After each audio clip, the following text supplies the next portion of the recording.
The Dharma Discourses of Cardinal Master Chongsan. Part 1, The Canon of Secular Life. Chapter 3, Family. Family is the foundation of human life. Where there are human beings, a family is formed. Within a family, starting with the relationship between husband and wife, other relationships naturally develop, such as between parents and children, between siblings and other relatives. Only if each of these relationships is cultivated in accordance with the way appropriate to each can that family become a happy family, a peaceful family, and a progressive family. The family starts with husband and wife. Hence, first there must be a way between husband and wife. This is exactly what was meant when an ancient sage said, "The way of a superior man begins with husband and wife." The way between husband and wife first involves harmony.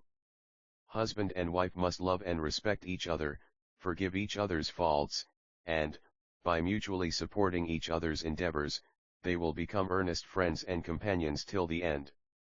Second is fidelity.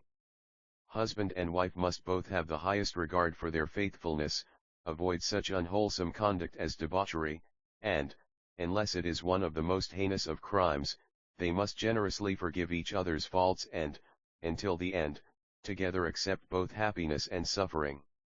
Third is diligence and sincerity. Both husband and wife, in the spirit of self-reliance, must live diligently and sincerely, thereby creating a comfortable home and sharing all human duties. Fourth is public service. Husband and wife must come together in unison and faithfully carry out their duties and obligations to the nation and society, as well as support philanthropic work and enterprises of edification, education, and so forth, as best they can. Those who have become parents to fellow human beings have a parental way to follow. First, parents must do their very best to provide for and protect their children until they acquire self-power in every respect. Second, parents must do their very best to educate their children in every respect at the proper time. Third, parents must allow their children to contribute widely to public service without binding them just to their own family, so that they will unfailingly follow the path of humanity and exert themselves in the task of deliverance. Fourth, parents must always offer them their full devotion and love without weighing whether they are filial or unfilial. There is a way for children to follow.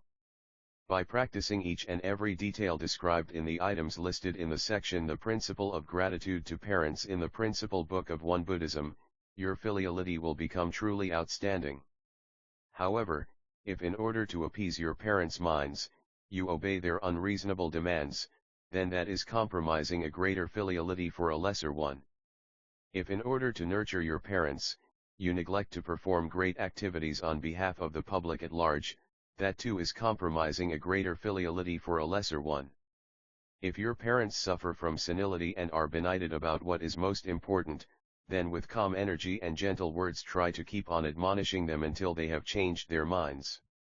Should you be deeply involved in public affairs and be unable to care for your parents, then ask your siblings or relatives to take over the duty instead, so that by completely accomplishing those public affairs, you will be realizing a truly great filiality.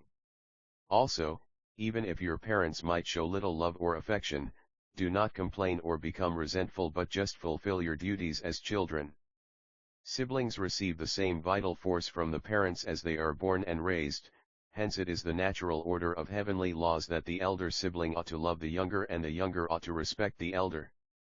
Hence, siblings should share the pleasure of good things and worry together about bad things, but should not quarrel over gain and loss or envy a great fame of the other. The heaven-endowed affections should be kept by elder sibling by following the elder's way without minding the respect of the younger, and by the younger by following the way of the young without minding the love of the elder. Relatives should move toward the way of blessings and happiness by taking special care of the members of their extended family while loving the general public, correcting wrongs if there are any, helping one another to overcome any hardship, and encouraging one another to do good. It is not, however, the way of siblings and relatives to depend unjustly on others or to rely on the influence of others under the pretext of being siblings or relatives.